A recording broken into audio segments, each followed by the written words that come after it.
দেখেন, নির্বাচনের আগে তো প্রশাসনিক রদবদল এটি হবে, স্বাভাবিক। এটা সব নির্বাচনের আগেই কিন্তু হয়েছে। তবে এই সরকারের কাছে আমাদের আলাদা ধরনের প্রত্যাশা ছিল যে এই সরকার আসলে নির্বাচনের পরিবেশটা তৈরি করবে। এখনো পর্যন্ত নির্বাচনের পরিবেশ পুরোপুরি তৈরি করার দিকে সরকার মনোযোগ দেয়নি। সরকার সবেমাত্র শুরু করেছে। আজকে স্বরাষ্ট্র উপদেষ্টা দেখলাম তিনি বলছেন যে আইন শৃঙ্খলা পরিস্থিতি আগের তুলনায় ভালো। নির্বাচন কমিশনের পক্ষ থেকে বলা হচ্ছে যে নির্বাচনের সময় আইন শৃঙ্খলা পরিস্থিতি স্বাভাবিক থাকবে। আসলে কতটুকু স্বাভাবিক থাকবে সেটি নির্ভর করবে রাজনৈতিক দলগুলো সরকারকে এবং নির্বাচন কমিশনকে কতটুকু সহযোগিতা করতেছে। দেখেন, নির্বাচন কমিশন একা নির্বাচন করে না, সরকার সহযোগিতা করে।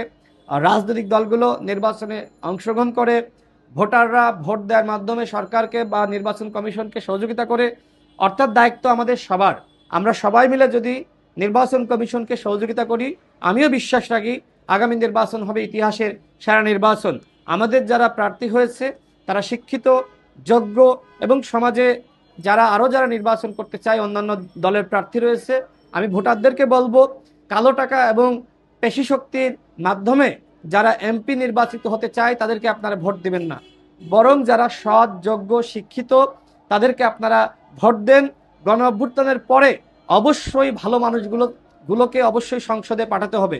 গণ অভ্যুত্থানের পরে যদি সেই একই অবস্থা হয়, আওয়ামী লীগের সময় আমরা দেখেছি যে ব্যবসায়ীরা, মমতাজের মতন ব্যক্তিরা তারা কিন্তু সংসদে চলে গেছে, বিভিন্নভাবে দলীয় প্রধানকে আপনার খুশি করে সংসদে চলে গেছে।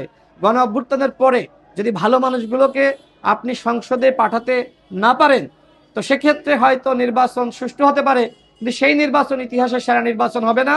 এবং আমরা মনে করি শুধুমাত্র সেরা নির্বাচন নয়, বরং আগামী যে সংসদ গঠিত হবে সেই সংসদ হতে হবে ইতিহাসের সেরা সংসদ। ধন্যবাদ।